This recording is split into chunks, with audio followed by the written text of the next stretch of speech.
You are listening to the Boss Experience Podcast, a podcast with conversations about business growth, self-development, and maintaining a mindset to achieve business success. My name is Michelle Davis, and I am a business strategist and coach, and I am your host. Let's get started. Welcome to another episode of the Boss Experience, the podcast that helps you turn your expertise into an online business that replaces your 9-to-5 income. My name is Michelle Davis, and I'm your host. And I'm here today with Julia Kushnir. She's in the real estate industry on both selling, buying, investing, and also appraisals. So she happens to also be my real estate agent. So I'm very happy with my recent purchase, and that's all because of Julia. And so her region is the Hudson Valley. And yeah, she's here today as a special guest to discuss a very important topic. That topic is entrepreneurship really for you? You know, we hear all this chatter that everyone needs to have a business and people are frowning upon 9-to-5s. And so people feel a little bit of pressure of all ages. People feel pressure to be a part of this business culture, be a part of the entrepreneurship culture. And we have our dreams, dreams of being a part of that culture, creating our own income and, breaking those generational curses, so to speak, when it comes down to having wealth and being financially comfortable. And so I want to dive into those issues with Julia because Julia has been an entrepreneur for quite some time. She'll share her background with you. But, the one thing that we have to think when we think about entrepreneurship is that it's not easy. And so many people hop into it and think it's going to be easy, but it's not. There's a lot that goes into being an entrepreneur. And I think Julia is the perfect person to share, her journey and to share, that entrepreneurship isn't easy. And to really talk about what it means to have a dream of being an entrepreneur, because really what it is you have a dream of something deeper. You just have to dive into what that deeper something is. And so that's what we're going to dive into and talk about today. Are you trying to turn your expertise into an online coaching business that replaces your 9-to-5 income? If so, tell me if this sounds familiar. You took a coaching certification class, but still don't know how to develop a coaching business or get clients. You bought a course only to never implement what you learned, or worse, you still don't know where to start. Or maybe you're struggling to piece together a bunch of free information you find online, hoping and praying for results, only to still be confused. The key to earning revenue in your online coaching business is having a process to get the right people contacting you about enrolling in your programs and services. You also need a coaching offer that gets results for your clients in addition to you being able to charge a premium price for your services. So if you need help putting these pieces together, my name is Michelle Davis, and I am the host of the Boss Experience podcast, in addition to being a phenomenal business coach. And I created a free short video explaining where to begin when it comes to starting an online coaching business that replaces your 9-to-5 income. Just go to CEOBlueprintacademy.com to get instant access now. That's CEOBlueprintacademy.com. Okay, back to the show. Hey, Julia. How are you? Good. So good to talk to you, Michelle. And thank you, everyone, for listening. So I am Julia Kushnir. I am a realtor in New York and New Jersey. I'm a real estate broker in New York and agent in New Jersey. I also work for an appraisal company. We're doing real estate valuation in the tri-state area, mostly New York and New Jersey. And I sort of was forced, I guess, into entrepreneurship, going there full time with the birth of my daughter. Although I'll tell you, my entrepreneurship, I guess, spirit comes from my mom, because when I was 15 years old, we lived in Russia and things were not stable there economically back at that time, like 94, 95. My dad was a military man and he was supposed to have very stable compensation package, but his salary was delayed for like sometime 9 months or even longer. So me and my mom were forced into entrepreneurship as far as figuring out what is the need, what people could need. And at that time, she was selling Mary Kay cosmetics and Oriflame cosmetics. So I joined her in. I've been selling it actually in school to my fellow students, to teachers. Back then, I attended School of Economics and English. And at some point, actually, my teacher, our head teacher, so he saw a magazine going around during the class. And then he said, "Whose magazine is that?" And then I stood up and he told me, "Well, all you can do is just put all these ideas, like just looking at magazines and you're not listening." And I was like, "Oh no, I am listening. So this is the catalog to purchase that can make profit. And I have my business plan." And I think he was shocked at the time. He's like, "Oh, okay." So I didn't know. And then, it was sort of confusing and interesting experience for both of us, because he thought it was just like magazine about nothing, maybe boys or whatnot, or just like some models or some advice how to make your skin look better, which it was, but it was also a business, like a beginning of it. I've been also teaching some students in my class and some friends of my parents English, because it was always my strong side, and I charged like a little bit to tutor. So that was another way how I was making money. And then when I was a student, I also worked as a tour guide. So I always liked working with people and always like having my own money. So always was looking for ways like, so what do people need? What can I offer? What services I can offer that I can always have my own pocket money. I don't have to ask my parents for it. And that's pretty much how it started. So when I came to US though, I did have full-time jobs for probably about 10 years until I decided with my husband to open our own coffee shop. I think at that time I just maybe was ready to quit 9 to 5. So I had my house that I purchased. Actually, I purchased two houses at the time. It was multifamily. And the reason why I went for multifamily, it was always like that I'm not a slave of a mortgage and I have funds saved and money to travel or help my family. So what else? Of course, it's much nicer to live in a single family home and you don't have any interruption, and it's more enjoyable. But I feel from practical point of view, that was my cushion, my net, how I can start something and try myself as an entrepreneur. I realized that coffee shop experience is like throwing a party every single day.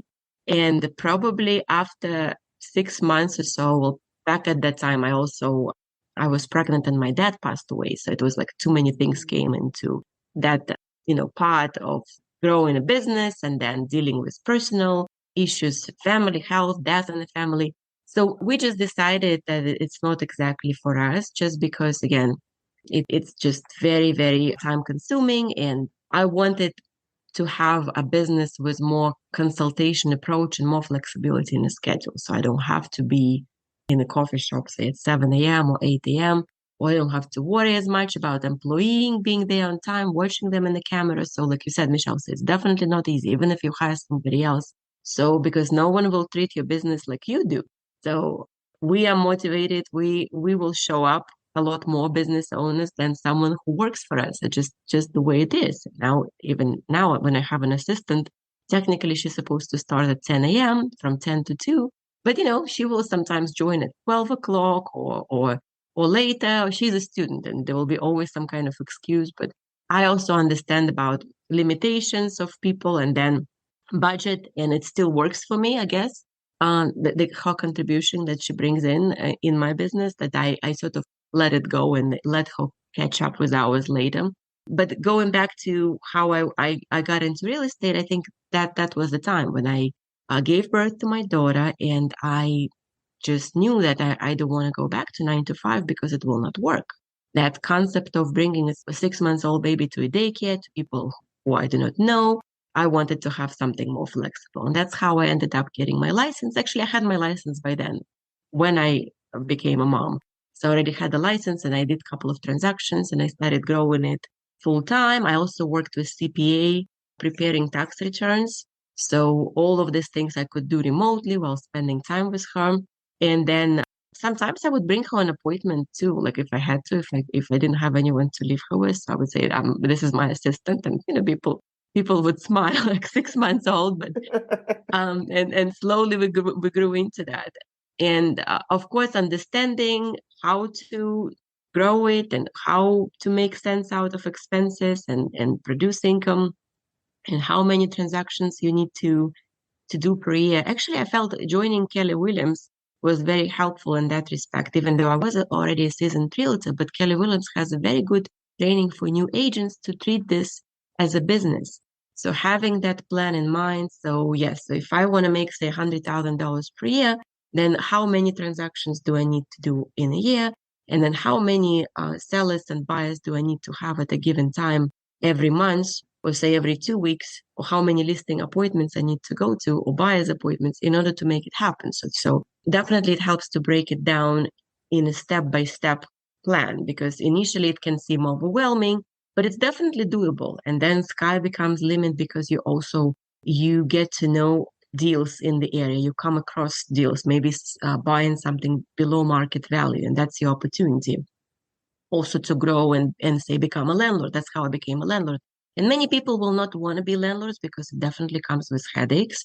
However, I feel in life there is no pain, no gain. So sometimes we have to go through that. And I'm just hoping that maybe in 20 years, when all the mortgages will be paid and I can sell these properties, I will be able to comfortably retire and not having to worry about how I'm going to afford anything. Like so it's traveling, and of course it's frugal lifestyle too, and not buying things that we don't need.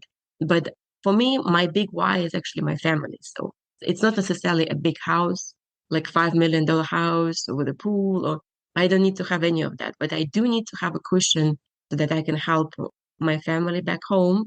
My mom, my brother, he actually was diagnosed with cancer last year. He was only 35.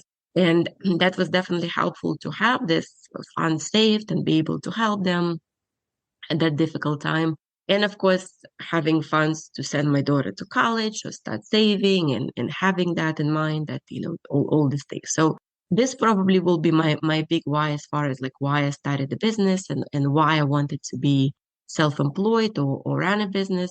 And I think I grew tired of just 9 to 5 and having a boss. Like to be my own boss. I like to set my own schedule. And of course it comes with pluses. Yes, it's a freedom. You don't have to go anywhere. Like you don't have to get up. If you don't want to get up in the morning, you don't have to. But what I noticed that when you have your own business, you tend to work more. You tend to work like often 7 days a week. Again, you don't have to, you can regulate, but you can also adjust the hours. For instance, it doesn't have to be 9 to 5. Maybe you have other things to do. So if I took my daughter to a lake or decided to spend time with friends or take time off like I did in last month in August, you still have to make up for this time and work. So maybe it will be 5 to 9 that you will work, or maybe you will work from 6 a.m. to 9 a.m., whatever it is. But flexibility is probably something I value the most in that way. Once you set your goals as far as financial plans, okay, so this is how much I need to make, and you just keep pushing, it just comes automatically. And I feel like in my case, I just love what I do. I love helping people finding their homes or investments, and I like to learn more because there are always so many things, even though, I've been doing it, of course, for like 14 years plus, but there's always new things to learn. Now everyone is talking about artificial intelligence and how it can help our business. So, and of course, the regulations might change and laws, and when it comes to environmental laws or fair housing and in real estate and many, many other things. So it's important to stay updated. Definitely not have this attitude like I know it all, because there always, every single day, there's so many things you can learn. And I feel with the right attitude and a plan in mind, it definitely is a possibility. But I feel having a passion for what you do is a probably number one requirement when you want to be self-employed and open your own business. Because if you don't like what you do, you're just not going to come along. So it will always feel like a lot of work. Yeah, there's a few things I want to highlight that you said. So you started off as like a classically side hustles. So I think that's how a lot of people start. But the thing that I want to make note of is your why wasn't to make money. Yeah, we want to make money. And yes, money is, we're going to support ourselves, but that wasn't your driving force. And we're a lot alike in that sense because, my driving force for getting into entrepreneurship was being there for my daughter, having flexibility, not slaving away 50 hours a week for someone else. When we talk about the entrepreneurial dream, if we spend any time online, we could easily be misled thinking that all there is to that is a Lamborghini and all of that. And I love that you said that that wasn't it for you. And it wasn't it for me either. I didn't get into entrepreneurship because my first thought was money. Like you said, I wanted flexibility. I wanted to do things on my own terms and not miss out on her life. Life is short. So I love that, how you started off at 15, and Mary Kay, and, you moved on into owning your own coffee shop and really defining what it is that you wanted to do. And so what do you think were the key factors or the key things that you had to do to make sure you were going to be successful when we talk about, this dream? Did you wake up one morning and say, I want to be an entrepreneur? Or did you wake up one morning and say, you know what, I miss my daughter's XYZ. I need to figure something else out? As I was opening that coffee shop, I just knew that I wanted to try something different because yes, life is too short, and in a way, timing when you're young, you still have energy to do things, you have a drive. I feel having a drive is probably very, very important in my opinion, because that force that will keep you up at night in a way, like, okay, so what do I want to do? What's the next step? So once I'm up in the morning, what's the plan? Or having that plan prepared for every day. And when I work with people, because at Kelly Williams, we also have the mentorship program, and sometimes I mentor, and we help people actually to start in real estate with getting their license and growing their business. What I've noticed is that some people just have the drive and some don't. And this is something it's hard to teach. And it goes back to why. So if someone's why is strong enough, they will have that drive and they will listen, they will absorb all this training, they will implement it in real life, and they will grow. Somebody will grow a little slower, someone a little faster. But someone who just may be coming from a 9 to 5 environment and expects the paycheck every Friday and it's not happening, they may get frustrated. And I guess it goes back to, again, what we just discussed. It's the why. When it's about money, it seems not to work, in my opinion. So because, I mean, yeah, when you have a little more, a little less, but you're still okay. But if your why is to be with the family or have flexible schedule, or maybe put your kids through college and making sure that you have enough, or having maybe that lifestyle. For someone it's the lifestyle, and someone wants to have that Lamborghini, and that's okay, but they just have to want it like bad enough to come up with that plan and have that drive, internal drive, like willingness to work, make these phone calls, go on appointments without any expectation. Because when we meet with clients, often we can't really expect any payment at that time. And there's an expectation that at some point it will lead to fruitful closing and transaction, but often it doesn't, it may not. And we should be okay with that. And having that reasoning behind it, that it's not only about the money. So it definitely helps to succeed and move forward and not lose that drive, no matter how hard it can get on a way. Yeah, there's two things that you mentioned. You mentioned people understanding the math part of entrepreneurship. They don't set goals. And if you don't have a goal, you don't know what your target is. You don't know what you're working toward. And so, of course, disappointment sets in because you've never established a goal. So you don't know what it's going to take for you to reach that goal. So you mentioned that you know exactly what activities you need to do that month to actually reach that goal. And, that is super important when we think about, what is our budget? What do we need to live and what do we need to even go beyond that? And we need to really, really do the math. And that's one of the things I work with my clients on, really understanding what does it take for them to actually quit their 9 to 5. Because if you're just, we don't want to just meet the 9 to 5. We want to look at, what are your bills like? What is your dream life? People don't even know what they're working toward.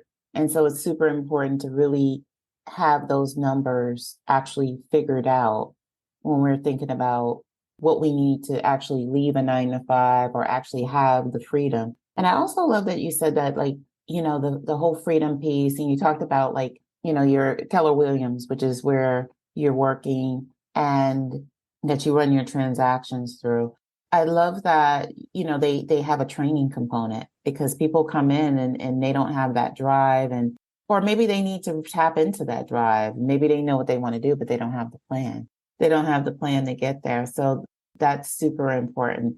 So what did it take for you to actually leave your 9 to 5? When you were working the 9 to 5, and what industry was that in? And, this was before the coffee shop. Right. Yes. I worked actually for a construction company. So it was a general contractor since I have a degree in construction management. So actually I did work in the field for 5+ years. And it was time intensive because one company I would start work at 7 a.m. So which means I had to get up at 5:45 to get done time. And another company was like 8 to 5. And then at some point, you just maybe just got bored, because you got to know the job and you got to know all the activities. And then you just feel you need to try something new. But then, of course, am I prepared to do that? And when it comes to the mass, in that case, I lived in a 3-family house. So my housing expenses were covered. So I lived there like sort of free.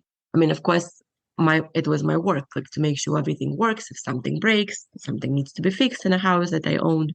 But that was the cushion that I didn't have to worry at least about that part. And then I felt, well, definitely I'll make enough to to feed myself and to have maybe a little extra because beginnings might be rough. So I had some idea how to make it work, and I was willing to take a chance because I figured, if it doesn't work out, I can always go back to 9 to 5. I can always go back and find another job. So, and having that mentality, saying like nothing is final, like it's not a final decision, so there is a flexibility. You can even do something, of course, while having a job, and then you can open a business and run it remotely or evenings or weekends. So maybe for someone that gradual transition is better in a way because they feel more secure money wise, and then they can sort of like grow into that. But it depends on the industry, it depends on their involvement, if they can hire someone to fill in, or if their 9 to 5 job is flexible, maybe they don't make that much, but they have some time flexibility where they can at least make some phone calls. Maybe they can run and like say if I'm working on a project to flip a house or house renovations, and if it's like my lunch break, then I can go there back and make payments or just see how things are going. So it all depends, I guess, on the industry, on the plan, what they want to do.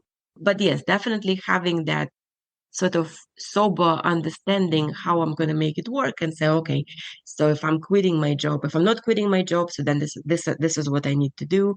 This is the flexibility. This is the plan. Maybe I need to hire someone. And there's so many people who can be hired part-time. It could be college students. It could be people overseas. My current assistant, she works from Philippines. So that makes it more affordable for me.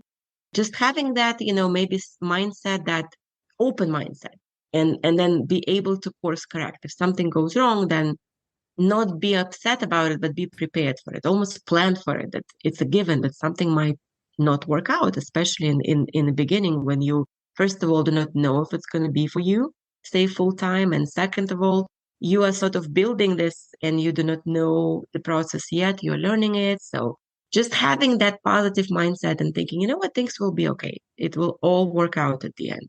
I'm going to do my best, say, set up a time, maybe 6 months, maybe 1 year, whatever it is, maybe longer. I'm going to put all my efforts to make it work. And then if it works out, great. If it doesn't, then 9 to 5 is always there. So there are options that you can go back to. Right. And whether it's you, me, and so many other entrepreneurs that have found success in their industries, we all had a dream, right? And we didn't lose sight of that dream. Now, it may have taken us many paths to get to that dream, because let's look at your path. You had the dream of having, freedom, flexibility, yes, earning money, but it wasn't your primary goal. Your primary goal was to spend more time with your daughter. And it didn't start off that way. Your primary goal in the beginning was to support your mom and help support your family. but you still had that dream. For anyone that's listening, I think definitely, you have to look at what is your dream ultimately? What is it that you ultimately want in your life? And entrepreneurship is there, but you have to think, there's many paths to get you to that dream, but you have to find the right path for you. And you mentioned, what are you passionate about? What interests you? Because if you didn't enjoy real estate, could you really pull it off? It could have been very frustrating because sometimes people are late, they may not show up, Mm-hmm. even if you reconfirm and say say half an hour before they're telling you that they're coming and then they're not coming. So I'm not saying that it happens every single time. No, it's rather an exception, but you have to plan for it. It's almost a given. Yeah, just having that why and that mindset that even if things go wrong, it's still okay. It's still worth it. What is the price of freedom? So for me, freedom is probably the most priceless thing that I value the most. And some people may not value it as much. And this is probably again the hustling part comes from that. So because I value my freedom so much that I will be hustling and making things happen because I am terrified of going to nine to five schedule. Like I don't want to. So I'll do whatever it takes so that I don't have to become a 9 to 5 person. Because it's never even 9 to 5 anymore. It's in my case it's always was longer, plus commute. And then by the time you leave the house in the morning and you came back from work, you don't have much energy to do things anyways. So it really becomes like maybe 6 to 7, or whatever that story could be, and with family obligations and all of it. So yeah, I guess for me, probably ability to support a family and freedom were my big why, because I grew up with very little. I grew up in a 1 bedroom apartment. I had a brother, and I'm just used not to have that much, or knowing, being okay with not having that huge mansion or luxury car and all of that, probably because I come from very humble background. But I came across some people whose dream is like, I want to have that Porsche, or I want to have that house with a pool. And that's okay, because everyone's drive is different. And that drive just has to be strong enough for us to make it hustle and make it happen. That the business and enjoying it. I feel like if we're not enjoying what we do, again, it's just very hard. It's like being married to someone you don't like, right? So how long can you take it, right? So you can take it maybe for a couple of years, and then you're just like, no, I can't, I'm out. And you don't want to create that same feeling you have in your 9 to 5 anyway, when you're thinking about going on your own. But the one thing I want to point out, your vision wasn't like, Lamborghinis and mansions, but you created that wealth for your family. And so to be able to do that, people, they think, oh, there's one way to achieve something. And you actually are an example that there's multiple ways. Real estate was one way, but it didn't start off with real estate. But for you to think as, so far as, yeah, I could live comfortably in a single family home, but why not have a multifamily and have my mortgage paid? So you have some people that are probably, that are probably listening, thinking, I've always thought about real estate too. And, I've always thought about investing, and I've always thought about how do I create generational wealth in that respect too. And then you have talked about the fact that you've done flips, right? Yeah. Yes. So you've done a lot, over the course of your entrepreneurial journey. But I want to spend some time talking about real estate for anyone who, has that dream of being a real estate investor or just learning the basics of real estate. What would what nuggets can you share with them about how to get started, the mindset that they have to come into it with, and how to make it work for them so that they can flip a property or they can get a multifamily?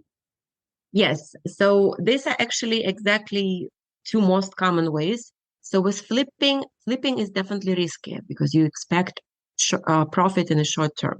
And sometimes it may not happen because things can be outside of your control, even if you pick the right property and you got the renovation budget with your contractor, but maybe something was discovered along the way that had to be fixed and you were not aware of. Especially if you buy in foreclosure, you cannot fully test it, the heating system or plumbing, or things do come up last minute. And then even if you didn't plan on that expense, you have to do it. Once I worked with an investor and we almost sold the property. And the day of the closing, it was a heavy rain. And as they walked in, the buyer came in, the water was pouring into this one bedroom unit. And you would think like how things can go wrong with a one bedroom condo. Like there was just nothing even to do, like patch up, paint it, I think they did the cabinet, light fixtures. And then it was just like we thought it was a flood coming from upstairs, but no, it was actually such a heavy rain that it was soaking through the building, the brick. I guess it was pointing the brick eventually that needed to be done. And then the buyer, of course, freaked out. And shortly after, there was a huge assessment of $30,000. That was actually the profit that this investor was planning for. So it ended up eating his profit. But at the end of the day, this is an example of a flip going wrong and we have to be prepared for that. So if it doesn't happen, then what do? You dust off and you start over again, because not every flip will be successful. Some will be more successful, some will be less. And having that expectations that you'll do the best you can, but if things come up outside of your control and you may not make money, or you may even lose a little money, of course, planning on it and do your research, your due diligence ahead of time. But again, even if you've done it all and things came up last minute that were completely outside of your control, mentally, it's important to just say, okay, you know what, next time I'm going to do better, and I will learn from that. And another way is, of course, multifamily, purchasing a multifamily, which is a long term, which worked out well for me because you purchase something and you don't have expectation of immediate profit in the next 3 to 6 months. You understand that you're going to hold on it for a couple of years, and eventually the mortgage will be paid off. Rents are going high, as you know, in a tri-state area here. Rent they went up significantly, I would say, in the past 20 years. I'm here in this country for 20 years, and I think they probably almost tripled. It's Yeah. crazy. Many people cannot afford it. Many people get frustrated, but it's supply demand. And one thing about living in our area here, metropolitan area, the demand for real estate is very high. So in a way, it's sort of hard to go wrong. Like even when I was purchasing the properties in the areas which many people would just say, oh my God, it's like too risky.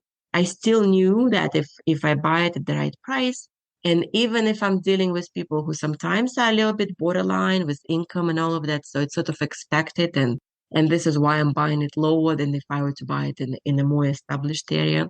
But as long as the math works and there are extra funds to put aside for any unexpected repairs, and once say the mortgage paid off with this say 5 to 10% increase, depending on if the tenant is moving out, then of course you can jump to higher rate right away.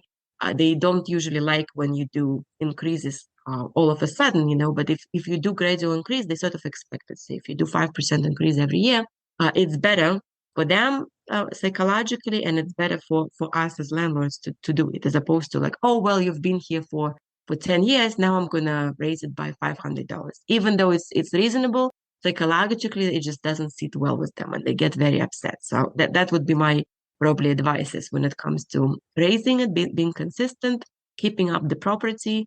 Don't let it being run down. You don't have to do expensive repairs, just like fresh coat of paint, just, making sure that it looks taken care of, so that if one day when you need to put it in the market and sell, you can get the best possible value for it. And of course, having that income up to date, because sometimes you look at the properties and the real estate agents will tell you, well, but it's below market. Well, then you have to set time aside. Okay, if it's below market, so what do I do? Do I kick them out? Do I raise it, which they will be upset? Do I do gradual raise? So it's all different strategies that you need to take care of. But then when you're on the other side and you're selling, so of course, if you're charging the market rate and the property looks taken care of and everything is addressed more or less, it's just much easier to sell it for good market rate and make money. Now, when you made your purchases, did you use your own money, or did you use loans? Did you use other people's money? What would be the best way for someone to actually get into investing? Actually, a lot of properties could be purchased with 3.5 or 5% down. There are conventional loans available. Of course, it goes to debt to income ratio. currently I work also with Brighton Bank, so we do mortgages too. So I help investors or first-time home buyers with mortgages. We just joined that program 2 months ago, and it works perfect because I have an ability to explain to them this is what they need to have, but of course they need to have certain income. So if someone is coming with low income, 3.5% down payment may not do it for them, just because that to income ratio usually probably the highest I've seen is 57%. The bank will let you go, but this would be more like mortgage brokers or smaller banks. Many large banks, like say Chase, Bank of America, Wells Fargo, they are very conservative. So they will actually be like at 37% debt to income ratio, 43%. And it may not happen. And it's just because someone said no to you, like maybe Wells Fargo is denying you, there will be other banks who will approve it. So it's just a matter of having that network and having that open mindset that it doesn't have to be just one lender. It happened to me personally. So once one bank will deny it, they have like just more conservative guidelines, even though I have A+ credit and everything, but so many things go into that. Or they just have to put more money down if the income is not there to justify it. By the way, when you purchase multifamily property, the income that's coming in from that property is that income. So there are lenders who will let you use it solely based on that investment income coming from the property as opposed to your personal income. And that probably should be your goal because you are doing it as an investment. It's not your own property for you to live in. So there are definitely programs like that too. Of course, financing is expensive, but you have to start somewhere. So when I purchased my own property, first one, I put 3.5% down actually. I built in the closing costs into the price of a house. So it's called seller's concession, and they allowed me to do it. And I was lucky because my 9 to 5 boss, or maybe because it wasn't exactly 9 to 5, it was longer, but he was nice enough to lend me the money for this 3.5% for like a couple of months. So I think it was 6 months, and that was our agreement that I have to pay back in 6 months. So pretty much you can say that I bought it with $0 when I bought my first one. And then of course, you save up and then you move to the next one and the next one. But of course, many people would tell me like, oh, you're crazy. You took all this risk. But as we say in my country, those who don't risk do not drink champagne. And that's part of I like that. I like that. It's part of the process. So yes, sometimes it can seem like a lot on your plate. And I feel like, again, going back to entrepreneurship, we in general, we're willing to take risks more so than other people. You have to be. And sometimes we lose and we have to be okay with that. Well, it happened to me too. Like I've made bad decision. It was a bad call. And you just learn from it and you say, next time I'm going to do better. And it's part of the process. Making mistakes is part of the process because no one is perfect. People fell. They got up and they kept going. It just because something didn't work out actually means that you learned something and you have to keep going, in my opinion. Absolutely. Now, Julia, I know people are wondering, like, if they're thinking about getting into real estate, like they don't have to live in New York to reach out to you, right? If they want to be a real estate agent, if they are interested in investing, you can actually connect them to a global network. They just got to reach out to you and then you can connect them, right? Yes, absolutely. That's part of the benefit of being with Keller Williams because we do have it's so-called KWLS. It's a network of properties that I have access to. And of course, I have also agents in my network that in different areas, trusted partners who can help home sellers or home buyers and or investors, and they can give them local valuable insight. For me, I think even though, of course, real estate is local, but it's also global. Wherever I go, I always make a point to stop in the real estate office whenever I'm traveling, whether it's Florida, Fort Lauderdale, or Tampa, whether it's Las Vegas, Nevada, or I've just been to Mallorca, Spain, so I stopped by in a local real estate office there. I had a chance to practice my Spanish, which I understood I still have a long way to go, but we understood each other. It's actually going very well and people are investing there. Interesting part that the interest rate here is 7%. In Europe right now, it's 3.3, 3 point, maybe 4 or 5, like half of what we have, more or less. But again, there are so many countries where interest rates is much, much higher, as far as even like 100%, 122, I think, was in Zimbabwe. That I Googled, I was just interested Oh in my it. God. Yeah, which is crazy, but again, it's definitely requires more creativity, but it makes you realize that we have nothing to complain. And yes, some people may not be able to afford tri-state area or metropolitan area, I should say, because New York State is huge. And if we go to Buffalo, the prices there will be a lot more affordable. But it can be also New Jersey. A good friend of mine, she started in Atlantic City. She did very well. She bought two apartments, one for her to live in, then another one that she does Airbnb. That's yet another stream of income. Vacation properties and maybe something that people will be interested in buying something on the beach or just maybe a couple of blocks away from the beach that they could use themselves.